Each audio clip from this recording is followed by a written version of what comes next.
Adamczyk Gérard, fils et petit-fils d'immigrés polonais et français par ma mère. Ma mère est française, donc mon père est 100% polonais et mon père est donc né en Allemagne et pendant on en reparlera après, pendant le trajet de ma grand-mère, donc, hein, et il a été naturalisé français, alors que mes grands-parents ne l'étaient pas encore.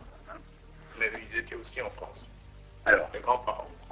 On va dire ce qui s'est passé pour les grands-parents. Mon grand-père venait d'une ville de Pologne qui s'appelle Katowice et est parti seul travailler en Allemagne. Donc ça, c'était pendant la guerre 14-18. Il n'y avait pas de travail en Pologne. Mon grand-père était très pauvre et il est allé travailler à Berlin. Vers 19... C'est un petit peu flou. Là, pendant la guerre, c'est sûr, mais il était déjà en Allemagne un tout petit peu avant le début de la guerre 14-18. Il a travaillé à Berlin. Et puis, à Berlin, c'est en pleine guerre. Il n'y avait plus de travail non plus. Et la France, qui connaissait une mortalité importante de par la guerre, a fait des appels. Alors, comment il a su ça, on ne sait pas trop, pour importer les travailleurs en France. Donc, il est parti seul d'Allemagne en 1916. En laissant sa femme, oui, seul en Allemagne. Et il est arrivé à Reims, où il a travaillé dans une fabrique de briques. Voilà. À la suite de ça, il s'est installé seul et il a fait venir ma grand-mère, qui était enceinte de mon père. C'est de la folie, ça, quand on y pense. Et ma grand-mère seule est partie d'Allemagne, de Pologne, a traversé l'Allemagne, enceinte jusqu'aux yeux. Et mon père est né en Allemagne pendant le trajet que ma grand-mère a fait pour rejoindre mon grand-père. C'était la folie. Hein. On peut dire que c'était une immigration économique. Oui, oui. Et économique, c'est... En fait, ma grand-mère était issue d'une famille de nobles polonais, était très riche. Elle a tout laissé. Et a tout perdu. Et ça, je l'ai su, quand j'ai pris des renseignements, quand on s'est vu la dernière fois, je l'ai su à ce moment. Je ne savais pas ça, moi. Je ne savais pas. Et elle a tout abandonné. Donc mon père est né en Allemagne, s'appelle, c'est pas loin de la frontière. Les dates divergent. Il avait des papiers nés en 1917 et d'autres nés en 1918. Vu le contexte. Donc ils sont installés tous les deux à côté de Reims. Il y a un de ses frères qui l'a suivi, qui a été travailler dans les mines du Nord et qui a fait une souche et tout ça. D'ailleurs, il y a eu dans l'équipe de France 2 joueurs qui s'appelaient Adamczyk dans les années 50. Edmond et Marcel. Un a joué dans l'équipe de France à cette époque-là. Eux étaient français. Qui étaient des cousins. Oui. Que je ne connais pas. C'est mon père qui m'a raconté ça. Puis voilà, mon père était un très très très gros travailleur, quelqu'un de courageux. L'image que j'en ai est d'une très grande force. Il n'était pas grand ni puissant, mais il était extrêmement tonique. Et c'est un type qui jusqu'à l'âge de plus de 80 ans, qui a travaillé. Ils ont acheté une maison, tout ça. Donc, de ce côté-là, ça s'est pas trop mal passé. Et le grand-père, il était devenu français ou il est resté ouvrier ou travailleur polonais immigré? Il est resté toujours polonais. Ils n'ont pas été naturalisés, ni ma grand-mère, ni mon grand-père. Les enfants. Ah oui. Donc mon grand-père était de presque 80, et ma grand-mère était de 1885. Vous les avez connus. Ah oui, très bien. Et c'était un petit peu difficile parce que, bon, eux habitaient Reims. Moi, mes parents habitaient dans la Meuse, donc il n'y avait pas de voiture à l'époque. Mon père travaillait au chemin de fer, donc on allait les voir aux fêtes, ou des choses comme ça, Noël, et dans leur maison, puisqu'ils avaient réussi à acheter une maison.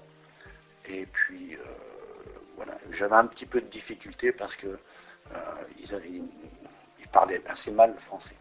Ils avaient toujours cet accent et tout ça. Donc j'avais un petit peu de difficulté. J'ai appris quelques phrases, quelques mots de polonais comme ça. Et puis, par contre, ils étaient super gais, super amusants, tous les deux d'une très très grande gentillesse. En fait, malgré peut-être l'obstacle linguistique, ils étaient quand même intégrés dans la société française. Oui, tout à fait. Mon grand-père était conobophile, donc il faisait des concours de pigeons, vous savez, ouais. D'ailleurs, il y a ici, vous pouvez arrêter si vous voulez, ici, je vais vous montrer. Quand les pigeons arrivent, on prend la bague, on la met là-dedans, et vous voyez, à son nom, c'est Joseph Adamzik. Tinqueux, c'est la banlieue de Reims. Donc ça, c'était l'appareil de mon grand-père que je suis en train de restaurer. Pour lui remettre une poignée. Effectivement, c'est une activité qui permet à quelqu'un de s'intégrer. Et puis en plus, à travers une activité qui partage avec des gens. Voilà. Il avait de très très bons pigeons et tout ça. Donc il en vendait.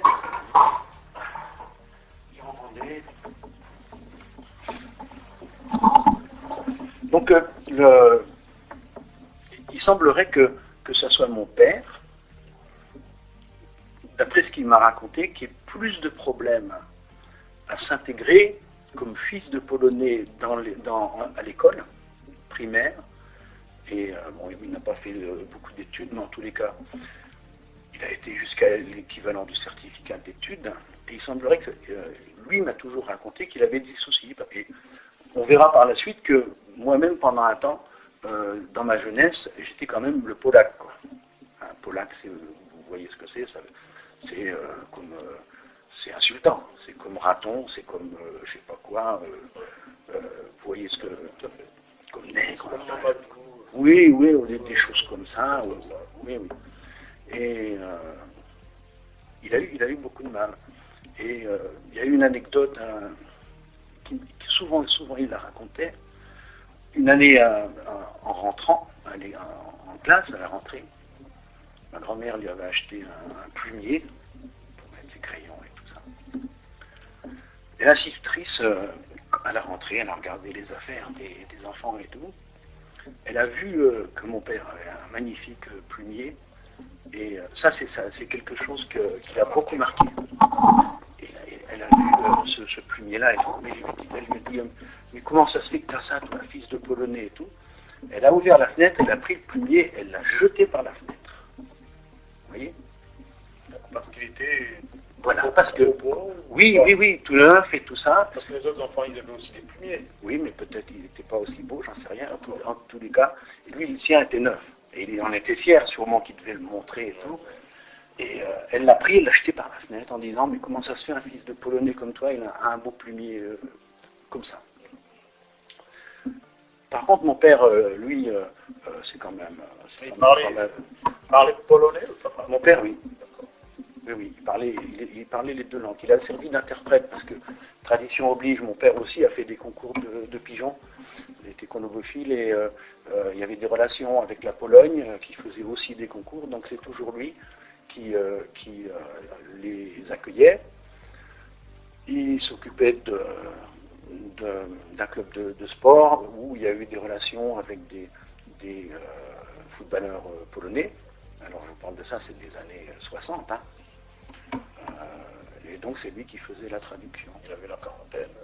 Oui, mon père est né en 17 ou en 18, voilà.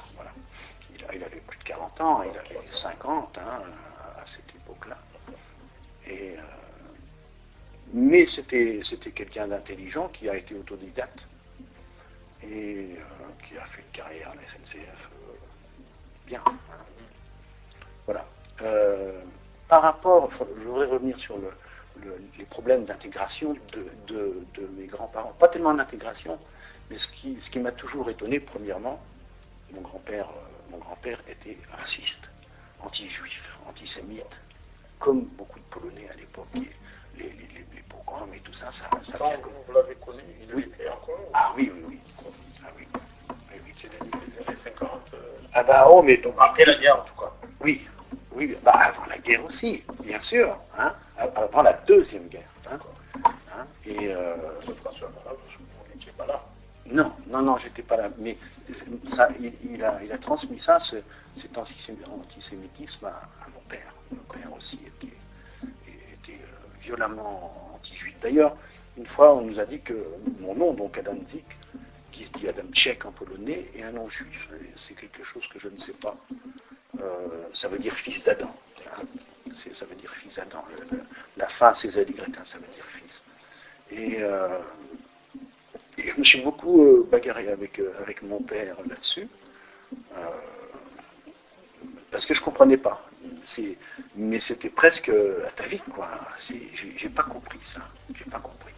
Ça tenait à l'histoire de la Pologne. C'est possible. Parce qu'il y avait ce mouvement en Pologne, oui, qui était très fort. Très fort, très fort. Comme en Allemagne. Et voilà. Et c'était les usuriers, hein. J'ai lu un bouquin justement sur la Pologne et tout ça. C'est mon fils qui m'a offert ça. Et on voit que effectivement les banquiers étaient juifs parce que c'était les seuls qui avaient le droit de prêter de l'argent avec intérêt en Europe. Ah oui. Et c'est pour ça que le droit qui leur avait donné le droit. C'est-à-dire que être banquier, c'était un métier sale au niveau des. Moralement, oui, c'était un peu répréhensible. Voilà. C'était être un peu. Voilà. Et c'était. Oui, mais le vol traité avec intérêt. Oui, on trouve ça dans les banques comment on dit, islamistes ou islamiques, où il y a ce principe-là, qui est bien détourné de plusieurs manières. Mais on retrouvait ça. Et quand certains rois, par exemple, ont été contre rançon, trucs comme ça, c'était les banquiers juifs qui. Alors, je ne vais pas parler moi c'est pas intéressant par rapport à ça. Je pense que c'est la religion juive qui permet de traiter. Oui. C'est parce que. De pratiquer l'usure, en fait. En fait, ils étaient mal considérés et ils avaient tué le Christ. Et ils étaient mal considérés, donc ça ne les dérangeait pas de l'être un peu plus en faisant fortune, parce qu'il faut quand même bien reconnaître ce qui est, c'est que certains ont fait une grande fortune en prêtant de l'argent. Tout à fait. Voilà. Et c'était ça.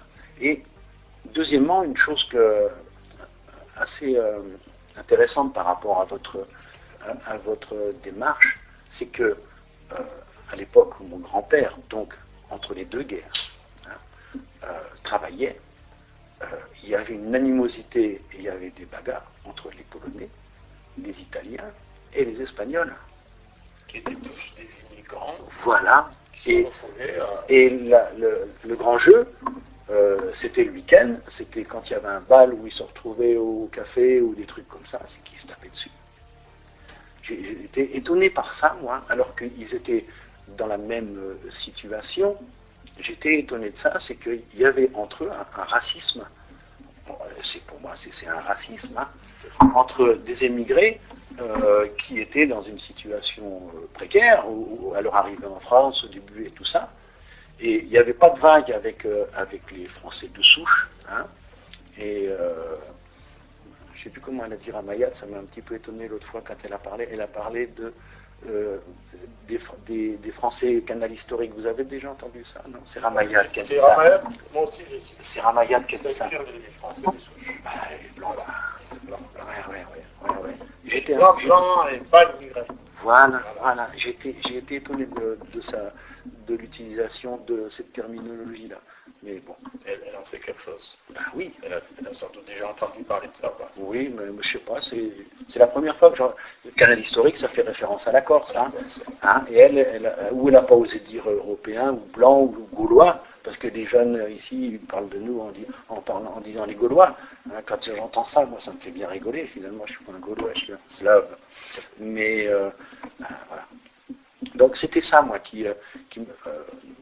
ces bagarres entre c'est quelque chose qu'on ne voit plus trop maintenant. Est-ce que ce n'est pas une sorte de compétition, justement, à l'immigration, à être le meilleur ou le mieux intégré? C'est possible, c'est possible. Comme si les gens se battaient pour un morceau de quelque chose qu'ils ont du mal à se partager, peut-être. C'est possible, c'est possible. Il y avait une compétition entre eux, mais malgré tout, il y a un élément déterminant dans tout ça. Bon, ça me vient à l'idée maintenant, c'est qu'à l'époque, il y avait du boulot.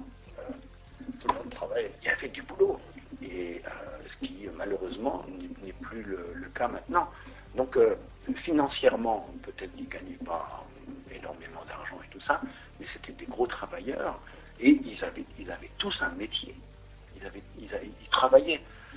Mon grand-père, après avoir travaillé dans une briqueterie, a été travailler dans une ferme, comme garçon fermier, je ne sais plus comment on dit, enfin bref, comme ouvrier agricole. Et ensuite, il a travaillé chez un ferrailleur, il a travaillé toute sa vie. C'est un homme qui, moi je l'ai vu à près de 80 ans, prenait à l'époque, il y avait la batteuse, vous savez, quand il y avait la moisson, prendre un sac de blé, et à l'époque les sacs de blé c'était 50 kilos, comme ça, il le prenait comme ça, il le mettait sur son dos, et il montait le sac au grenier, près de 80 ans. C'était une force de la nature, et d'ailleurs mon fils lui ressemble beaucoup. Au niveau des cheveux, moi je suis dégarni, ça vient du côté maternel.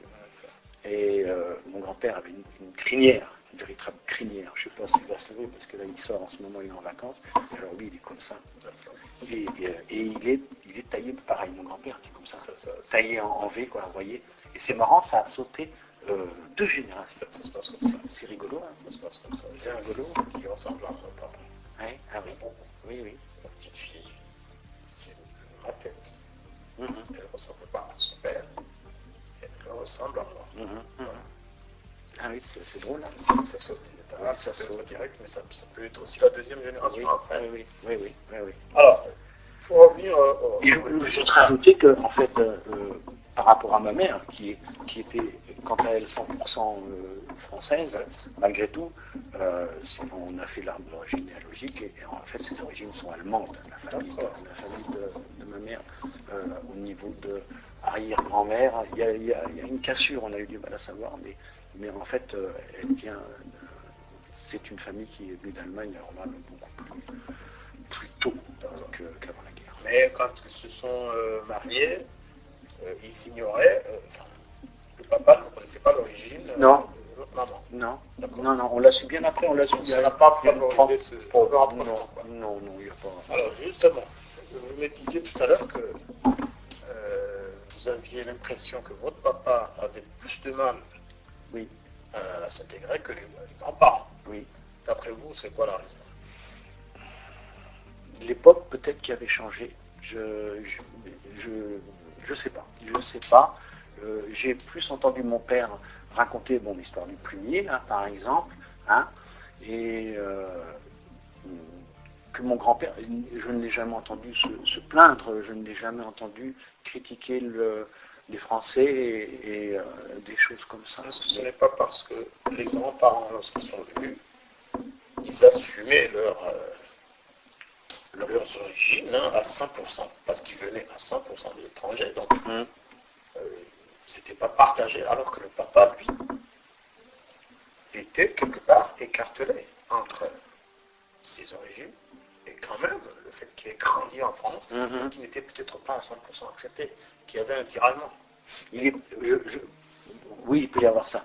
Je pense que il peut y avoir une explication, c'est que en fait les grands-parents passaient leur temps à travailler et ils vivaient en autarcie. Ils étaient venus pour travailler, voilà. Et ils travaillaient. Ils ne se posaient pas d'autres questions. Non. Et quelque part, je pense qu'ils se moquaient un petit peu d'intégrer la France, la civilisation française, si on peut dire ça comme ça, s'en foutaient. La culture. Oui.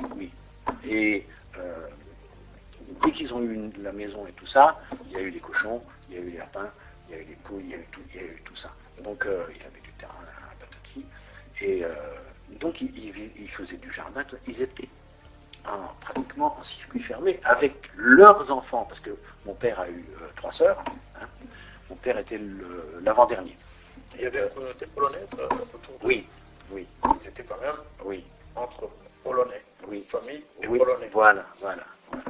Et donc, alors que mon père, lui, c'est différent, parce que si moi je vous ai dit au début que de temps en temps j'ai été traité de polac, c'était aussi par mes petits copains. Hein, c'est une fois entré dans la vie active et tout ça, c'est une allusion que je n'ai plus jamais entendue. Mais les gamins, les enfants sont cruels parfois.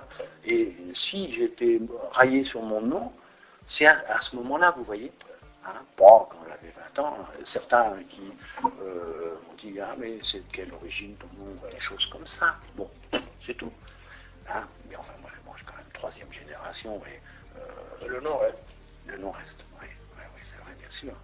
Et alors que lui, mon père, cherchant à pénétrer davantage, sans doute s'est heurté à des blocages. Oui, je pense. Alors que les parents, eux, ils restaient.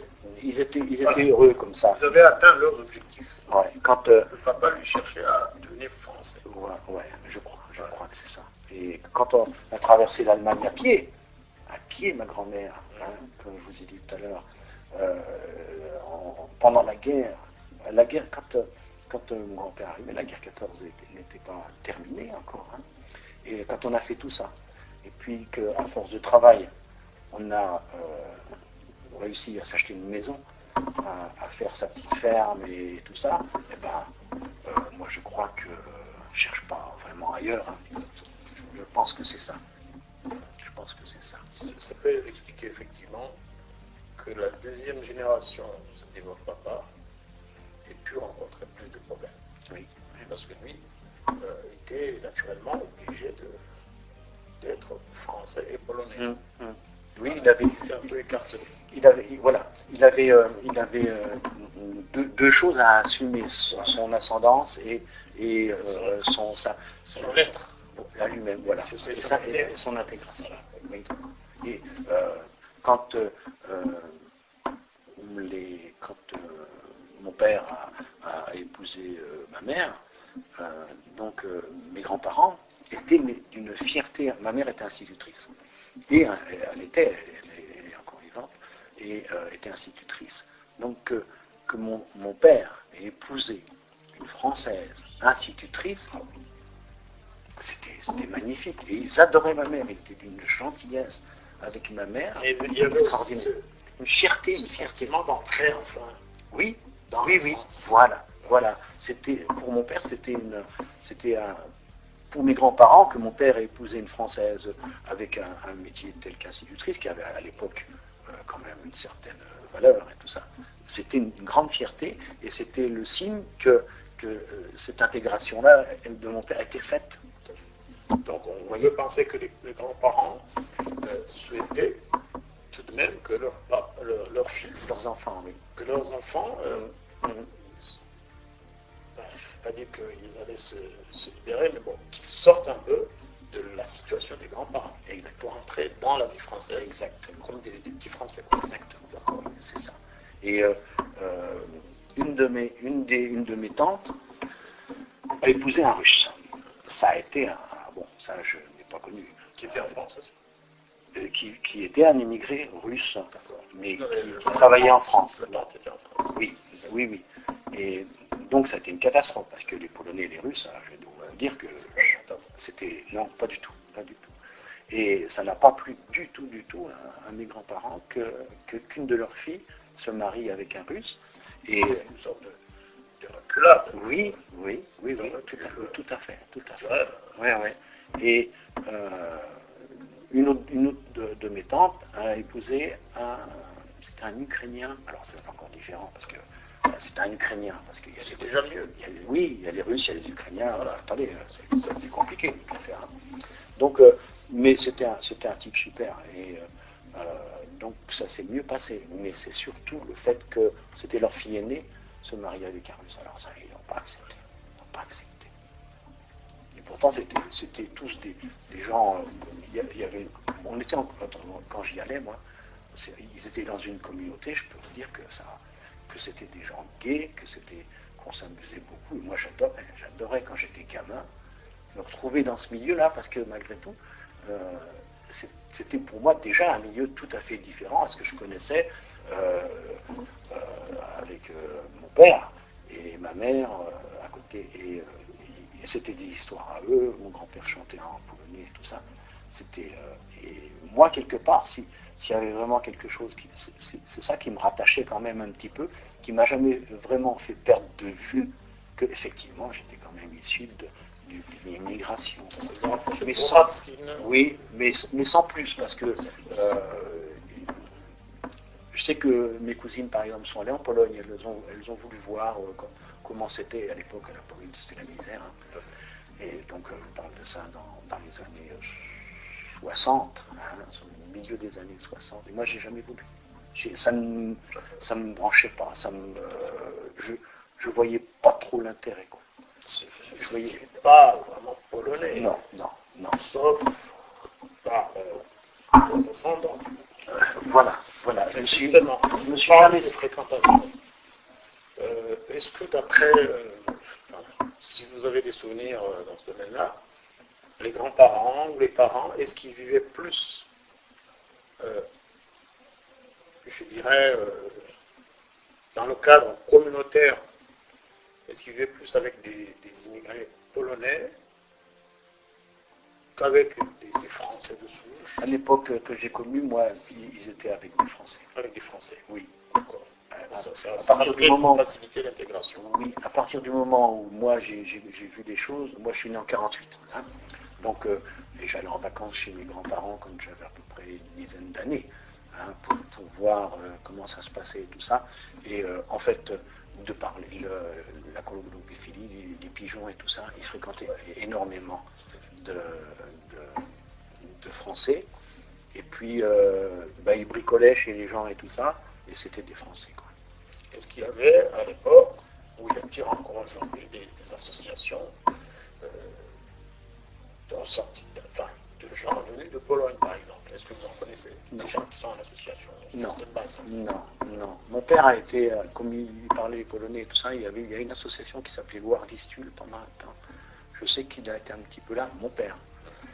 Mais, moi je pense que mes grands-parents ont gommé à un moment leur origine et que, ma foi, ils sentaient, non pas leurs voisins, quand ils avaient leurs voisins et tout ça, ils avaient très bonne relation avec les voisins et français. Hein. Il y avait bien parfois des visites d'oncles ou de tantes, ou il parlait des footballeurs, il avait un de ses frères qui habitait à côté de Chalon-sur-Marne, donc on se fréquentait comme ça. Hein. Mais il n'y avait pas d'intérêt, d'après ce que mes souvenirs, d'intérêt autre que ceux-là, du cercle familial. Je pense qu'il avait... il a fallu que ce soit une de mes tantes qui essaye de retrouver, parce qu'il y avait encore de la famille en Pologne, être allé en Pologne, avoir vu la famille de mes grands-parents, et il y a eu à ce moment-là des échanges avec la famille qui n'ont pas duré très très longtemps, parce que malheureusement, eux, Polonais, à l'époque, il y avait encore le rideau de fer, des choses comme ça, ils ne pouvaient pas venir en France, ça coûtait très cher, et ils n'avaient pas suffisamment de moyens. Et quand ils y arrivaient, c'est un peu triste à dire, c'est un peu malheureux à dire, mais en fait, je ne veux pas dire qu'ils venaient comme des parasites, c'est pas ça. Il faut bien mesurer, vous allez comprendre. Il dépendait Oui. Et pour la nourriture, ils mangeaient. Oui, c'est ça. Mais, et puis, on voyait bien qu'ils étaient pauvres, et aussi bien que ma mère aussi d'ailleurs, elle continue à leur envoyer de l'argent. Aujourd'hui encore. Ah oui. Parce que il y a une dame que je n'ai pas vu, qui parle et écrit le français. Donc elle envoie toujours ses vœux et tout ça. Et je sais que ma mère, elle répond toujours, elle met un billet. Elle met un billet. Même actuellement, 2011, ma mère a 86 ans, Papa, il est décédé à 82 ans, en 98. Donc aujourd'hui encore, maman envoie un peu d'argent. Oui. On s'occupe quand même de la famille qui est là-bas. oui, Un peu quoi. comme ça. Comme ça qui est resté. Oui. Mais ça m'étonne, ça quelque chose. Je l'ai vu et je ne le savais pas, Et je l'ai vu il n'y a pas longtemps. Mais vous savez, c'est un phénomène que les Africains, par exemple, rencontrent aujourd'hui. Les gens qui sont ici, qui sont venus d'Afrique, qui envoient de l'argent régulièrement. Oui. Des gens qui ne connaissent pas. Oui. Ah bon Qui n'ont plus vu depuis plus de 20 ans.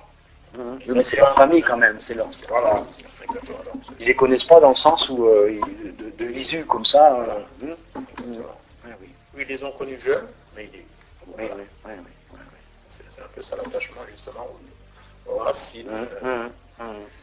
Ça va pas. Mais je sais que moi j'ai vu, elle mettait 50 euros. Non, qui est vraiment française. Oui. Oui, lointaine, mais mes deux autres grands-parents étaient eux aussi à 100% français. Donc ça doit être 50 euros qu'elle donne, j'ai vu un billet de 50 euros. Et, mais pour eux, là-bas, c'est beaucoup. C'est beaucoup. Ouais.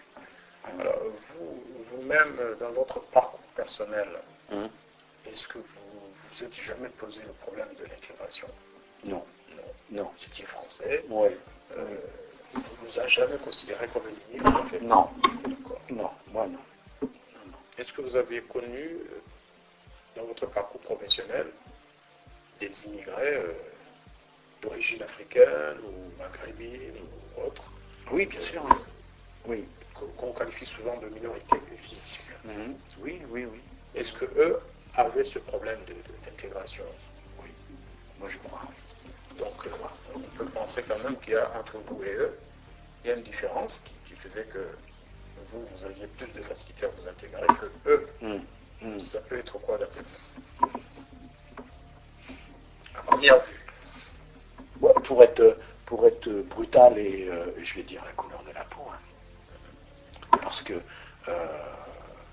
pour moi ça plus bon je suis agnostique bien sûr, mais plus la religion, parce que je n'ai pas, mais qui a été quand même un facteur d'intégration.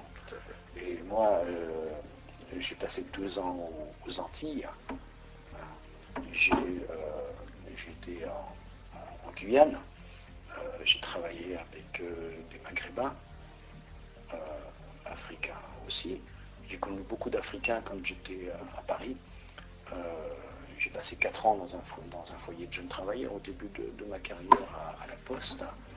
Et il y avait, je trouvais, excusez-moi, on parle. surtout. Je suis censuré. Non, mais je sais que bien que. Et j'ai toujours, moi, pas compris, surtout chez les Africains, mais aussi chez certains Maghrébins, une sorte de tempérament un peu décorché. Vous voyez ce que je veux dire? C'est que moi, je ne fais pas de différence. J'ai eu quelques soucis pendant mon séjour aux Antilles, parce que il y avait certains Antillais vraiment qui n'acceptaient pas notre présence. Et moi, j'ai pas... Vous, les Français? Oui. Parce que c'était dans le cadre de l'armée, tout au début, j'étais dans un immense dortoir. Il y avait 26 Antillais et 2 Français blancs. Donc ça a été assez difficile. Et il y avait des fois, j'ai dit putain. C'est parce que vous considérez comme des envahisseurs? Oui, je crois. qu'est-ce que vous faites là? De toute façon, laissez-nous tranquilles. Et il y avait des fois où vraiment j'en avais ras-le-bol. Et quand je suis revenu de ces 2 ans-là, après ça s'est arrangé parce que j'avais une formation, je faisais des cours, je faisais le moniteur de sport, du rattrapage scolaire, des choses comme ça. Donc certains, quelque part, étaient reconnaissants. Mais c'était encore le blanc qui venait dispenser la bonne parole, et vous voyez, et puis d'autres étaient violents avec nous parce qu'ils n'acceptaient pas. Et j'ai eu ça, et il y a un moment où il a fallu quand même que je réfléchisse en disant non, il ne faut pas aller dans ce sens-là, parce que ça, c'est le début d'un naissance. Oui. Et ici, sur le continent, avez-vous l'impression que les Antillais, qui sont français, qui ne sont pas des immigrés, est-ce que vous avez l'impression qu'ils sont mieux intégrés que les Africains, enfin, les Français d'origine africaine, par exemple? Les Antillais, oui, je pense que oui, quand même, parce que la présence française, aux Antilles est toujours présente, hein, et elle l'est depuis si longtemps. Il y a même des territoires, des départements français où l'annexation de certaines régions, la Savoie, des choses comme ça, qui est plus récente que la présence française blanche aux Antilles. Hein. Et je pense malgré tout que les Antillais sont plus à l'aise. Mais de manière générale, vous pensez quand même que la couleur de la peau est un obstacle. Ça ralentit l'intégration. Pas pour moi, Non, mais pas pour moi. Pour la personne. J'en ai peur. C'est peut-être idiot, je me fais peut-être vraiment de très mauvaises idées. On dirait qu'il y a une sorte de complexe. Je ne sais pas comment dire. Vous, quand vous passez dans la rue, le policier, le flic, oui. Il ne va pas avoir tendance à vous demander vos papiers. Il va se dire c'est un Français, même si vous venez d'arriver. Oui. Alors qu'un noir, antillais ou africain, est-ce que c'est pas... il y a le faciès, est-ce que c'est pas... C'est pas nécessairement qu'on lui veut du mal, mais on va dire c'est peut-être un irrégulier. Voilà. Oui. Ça peut... ça peut faire des chiffres. Sur le plan professionnel. Oui, tout à fait.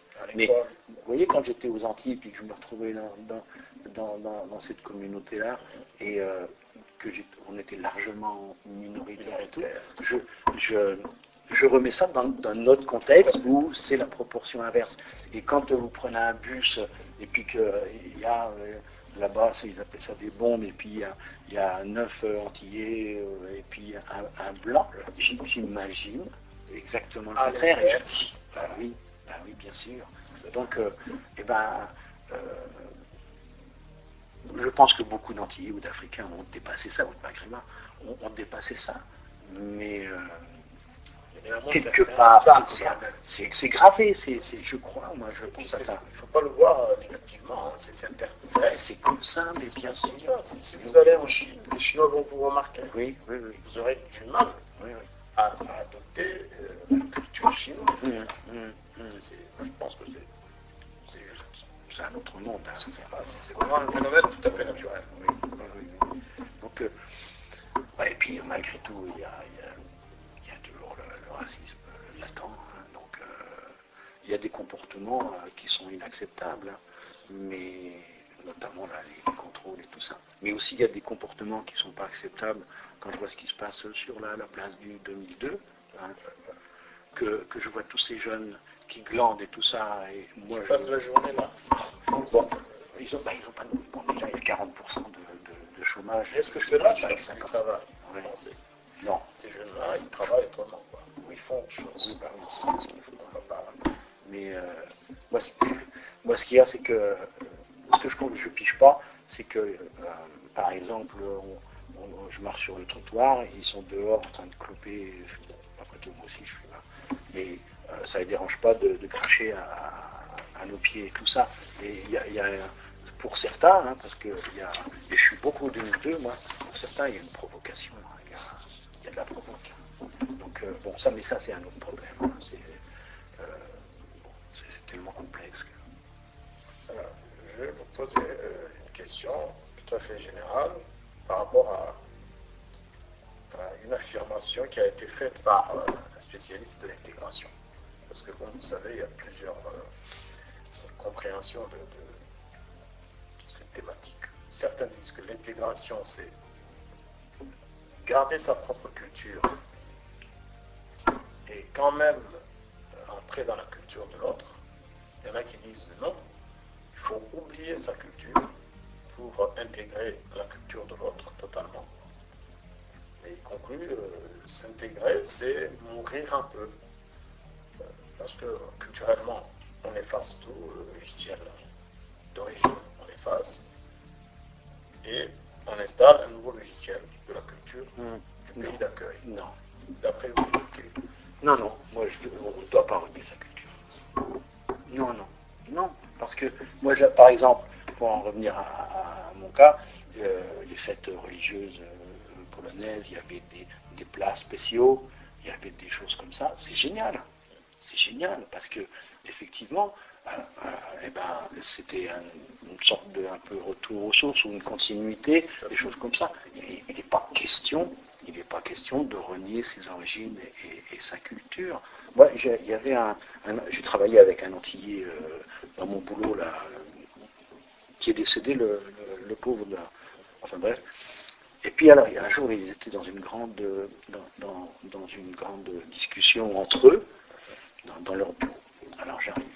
Alors ils me disent, GG, parce que Gérard GG, est-ce qu'on est tous des frères?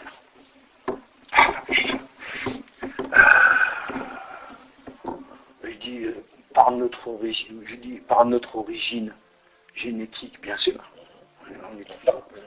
En tant qu'être humain, on est tous des frères. Sauf que, moi, pour moi, il y a des frères jaunes, il y a des frères noirs, il y a des frères blancs et tout ça. Et il ne s'agit pas de se taper sur le ventre en disant on est tous frangins et tout ça. Non. Et chacun, la grande question, c'est accepter les différences de l'autre. C'est ça pour moi. Hein. Et on doit savoir accepter les cultures différentes, et de toute façon, on ne résoudra le problème que comme ça. C'est la première chose, c'est la tolérance. Voilà, moi c'est comme ça. Et puis, la plupart du temps, je dis moi, ma philosophie, c'est qu'il y a des cons de toutes les couleurs. Au final, c'est pas la peine de tourner autour du pot. Pour moi, il y a des cons de toutes les couleurs, et des méchants, des salopards. Voilà, au final.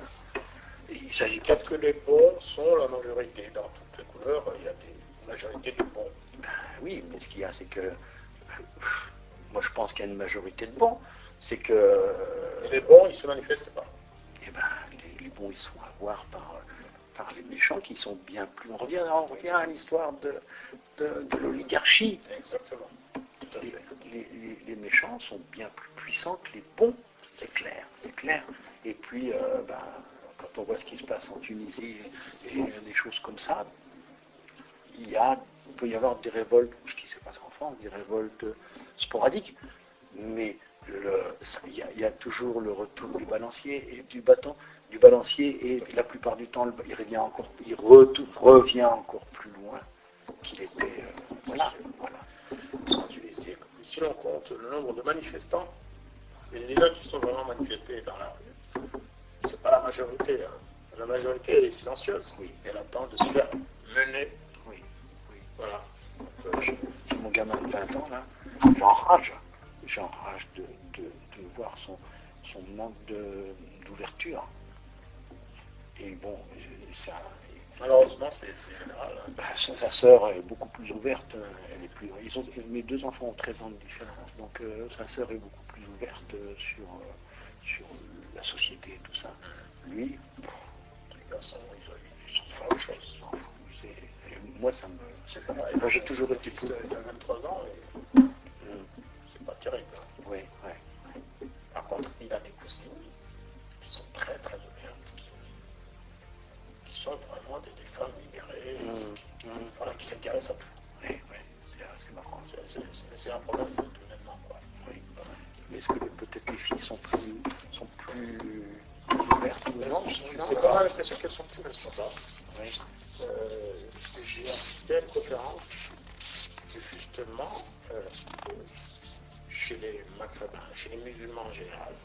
On observe que que les filles musulmanes font plus d'études que leurs frères, qu'elles participent, qu'elles s'intègrent plus facilement, même s'ils sont voilés, mais en fait, elles sont plus au contact de la culture française. Alors que les garçons sont un peu arc-boutés sur eux-mêmes, ils protègent. Mais est-ce que les filles, c'est pas pour échapper à leurs conditions quelque part Voilà, exact. Parce que c'est pas terrible, c'est ce qu'on propose. Moi, j'avais une collègue de travail qui était algérienne d'origine. Eh bien, quand elle venait au travail, elle était voilée, et dans le parking de l'entreprise, elle se changeait. Elle avait des jupes, elle se libérait. Et chaque soir, avant de partir, elle se rechangeait de nouveau dans la voiture, elle partait à la source. Voilà. Donc c'est un peu pour se libérer, effectivement. Bon, le voile, moi, personnellement, je ne fais pas de fixation sur le voile. Ça me... Mais la burqa, oui. Mais non, le voile, c'est pas tout même. Le voile, parfois, ça embellit la jeune fille. Ouais, non, ça me... Alors, on a vu plein de gens se balader avec la croix ici, ou nos bonnes sœurs avec leur voile aussi. Voilà. Et ça, j'ai des personnes reconnaissables. Bien sûr.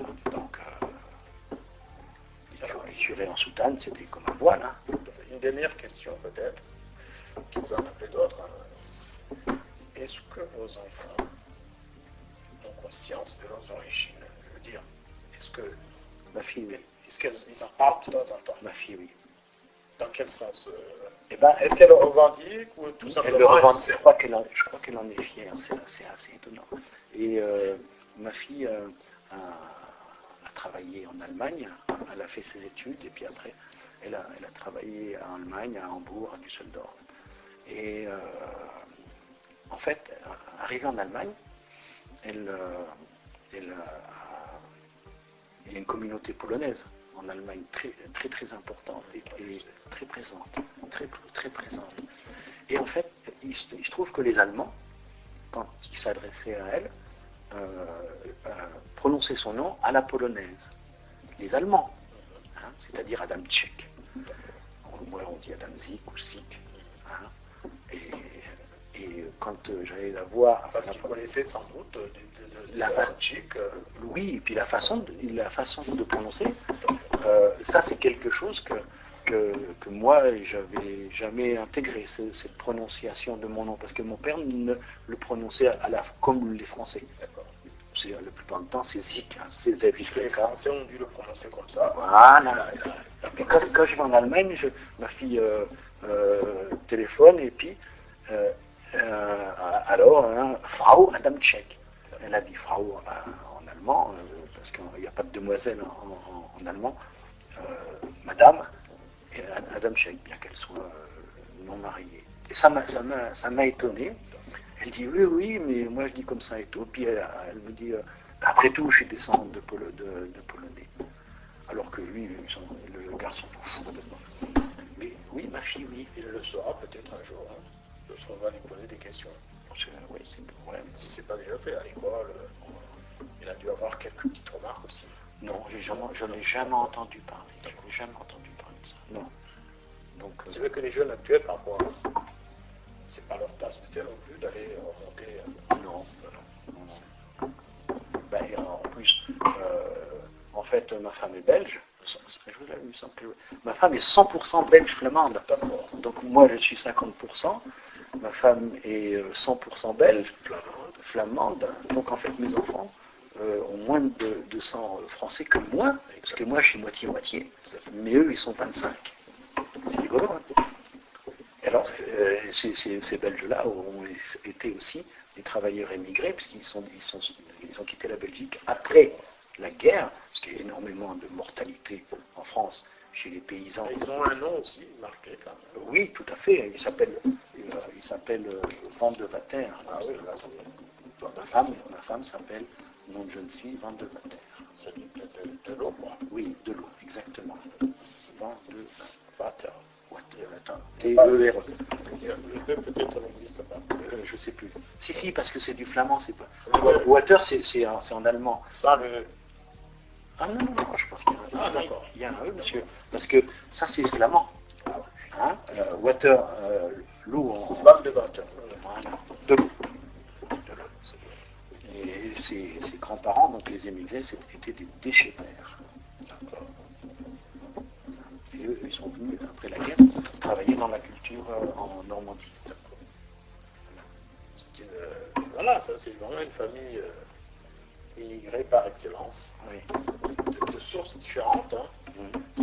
Et finalement, c'est ça qui fait l'harmonie aussi. Hein. Bien sûr, bien sûr. C'est un peu comme la situation qu'on retrouve dans les familles américaines. On trouve un grand-parent irlandais, Oui, suédois, etc. une grand-mère Oui, polonaise, oui. et puis ça fait l'Amérique. Oui, bien sûr. Et c'est pour ça d'ailleurs que une fois il y avait une discussion par rapport au massacre des Indiens, enfin des Indiens d'Amérique et tout ça. Alors on parle de ça. Mais ouais, tu te rends compte, les Américains, ils massacrent et tout. Mais j'ai dit, attends, c'est pas les Américains, c'est les Européens. Tout à fait. C'est tous ces Quand bons- ils le faisaient, ils étaient européens. Et, ben, bien sûr, ça serait immigré. Ils étaient immigrés Des peut-être immigrés. première ou deuxième génération. Oui. Je dis, il ne faut pas dire les Américains. C'est l'Europe qui a fait l'Amérique. Tout à fait. Hein. Donc, C'est vrai. La première vague d'immigration, en fait, c'est celle-là. oui, Elle s'est faite dans la violence. exactement. Bah, parce que on arrive et puis on fout tout le monde Parce dehors. qu'il fallait manger, il fallait trouver des terres, Oui, et voilà. Enfin, il y avait largement de quoi, mais ces gens-là sont arrivés comme des parasites et on n'a pas accepté qu'il y ait déjà des... Alors que les Indiens, finalement, défendaient leurs prairies, leurs espaces, leurs beefsteaks, et il y avait la place pour tout le monde en plus. Hein. Il y avait la place pour tout le monde. C'est la grande différence avec l'immigration actuelle. Mais en même temps, ces Européens aussi fouillaient la famille, parfois, pour partir à Oui, l'aventure. oui, en Irlande, oui. C'était des exclus de la société, Oui. des prisonniers qu'on libérait, mais qu'on installait avec Bien en sûr. soi, il n'y a pas de propre à leur jeter. On ne va pas leur jeter une sorte de propre, mais Ah ben, c'était des gens malheureux, mais bien sûr, on a mis des bagnards en Guyane, on a mis des prostituées à l'île de la Réunion, et l'Australie. Nouvelle-Zélande, Voilà. et oui, c'est des pays qui n'étaient pas habités, qui étaient pas des aborigènes. Oui. Voilà, aujourd'hui, les aborigènes, ils sont dans la forêt, dans le désert. Oui, ils sont complètement intégrés en étant alcooliques et des choses comme ça. Et ça a été un fiasco, un ratage total. Ouais. Et maintenant, les pieds sur terre, dans la ville d'Orléans, d'après vous, c'est vrai qu'Orléans n'est pas différente des autres villes de France. Mais est-ce que vous avez l'impression que la diversité qu'on y trouve à la source, par exemple, est-ce que c'est une diversité complémentaire ou un peu Artificiel. en vase clos ou communautarisée? Est-ce que les communautés, d'après vous, vivent ensemble? Je pense pas. J'adore la fête des. Ouais, ça c'est génial, Et d'ailleurs j'achetais souvent des samoussas ou un petit café à c'est votre femme là, qui pendant un temps, elle est magnifique, elle est belle cette femme. Je vous jure.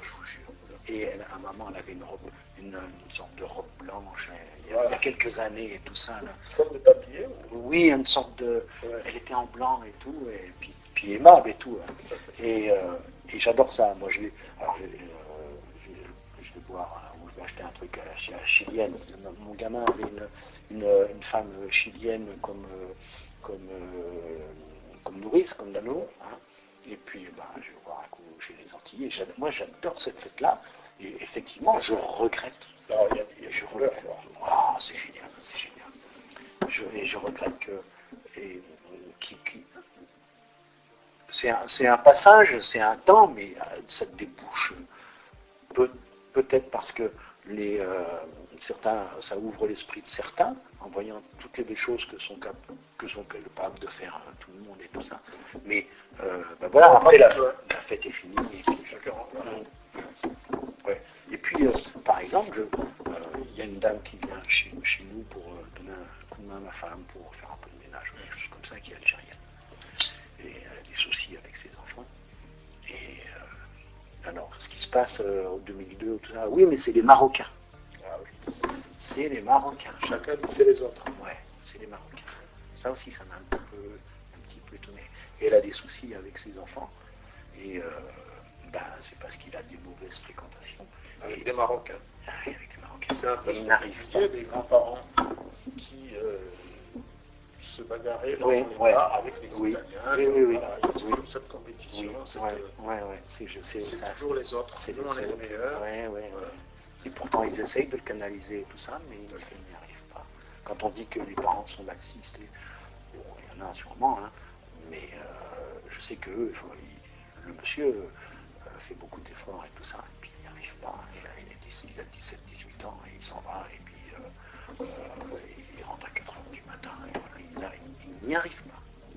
Peut-être que, je sais pas, je ne suis pas assez intime pour savoir exactement ce qu'il faut vraiment, mais sauf que eux essayent, on ne peut pas dire que tous les parents, je sais qu'eux essayent, puis d'autres que je connais un petit peu comme ça, mais ils n'y arrivent pas. Donc moi, par rapport à ça, il y a tellement à gagner à fréquenter des autres cultures, des autres personnalités et tout ça que voilà, mais bon, c'est pareil. Moi, je suis dans l'associatif beaucoup. J'estime que je prends ma part justement pour ça. Donc, quand mon fils faisait du foot à la SPTT et tout, on les emmenait au foot. Et je montais Mamadou, Rachid dans la voiture et tout ça. Et puis voilà, c'est comme ça que je vois la vie, que je vois les choses. Et mon fils, s'il a eu des soucis au collège avec des jeunes, c'était quand même un petit peu ça parce que surtout côté maghrébin. Ils foutaient le bazar dans la classe et il y en a un qui a emmerdé mon fils parce qu'il l'avait dans le nez pendant un temps et lui, il a eu beaucoup de mal à éponger ça. Le nom, on ne vous a jamais reproché d'avoir un nom à consonance juive. On me l'a dit une fois, c'est tout. C'est tout. Mais c'est pas déterminant. Non, je ne crois pas. Ça m'a posé question. Ça m'a posé question parce que je me dis, est-ce que c'est vrai, est-ce que c'est pas vrai? Je ne sais pas. Et après tout, ça m'empêche pas. C'est pas vous en plus, hein, c'est l'autre. L'autre, non, je pense et qui peut être. Non, c'est quelque chose que j'ai jamais rencontré. D'accord. Non. Allez, est-ce qu'on peut dire que, compte tenu de ce qu'on vient de dire, le parcours des grands-parents, des parents et votre parcours personnel, est-ce qu'on peut dire que le processus d'intégration ressemble à un parcours du combattant? Pour certains, pour votre famille, est-ce que le temps où les grands-parents arrivaient, se sont installés, travaillaient pendant longtemps, ont travaillé dur, votre père, votre maman se sont lancés sur ils ont poursuivi le travail commencé par les grands-parents, ils se sont mieux intégrés avec plus de difficultés, et vous maintenant vous êtes quasiment 100% français. Est-ce que c'est un parcours du combattant? Pour eux, oui. Pour mes grands, c'est sûr. En fait, je devrais quelque part presque leur être reconnaissant de leur réussite, du travail, venir avec un baluchon sur le dos, et puis arriver à acheter sa maison, à travailler, à élever correctement leurs enfants, mes parents, et mon père aussi qui a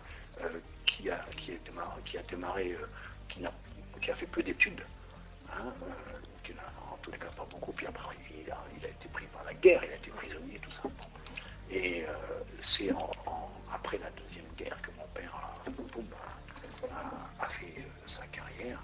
Donc, quelque part, j'estime que je dois leur être reconnaissant de tout ce qu'ils ont fait, de tous leurs efforts. Mais vous êtes l'aboutissement de leur parcours. Je suis un fruit de ça. Voilà. Mais bon, c'est presque une banalité, parce que les enfants sont toujours le fruit de l'union, mais sauf que tout le monde ne démarre pas au même niveau. Tout à fait. Hein, tout le monde ne démarre pas. Les grands-parents ont démarré en bas de l'échelle comme travailleurs agricoles, et ma grand-mère ne travaillait pas. Donc, c'est à bout de bras, c'est à force. Donc, effectivement.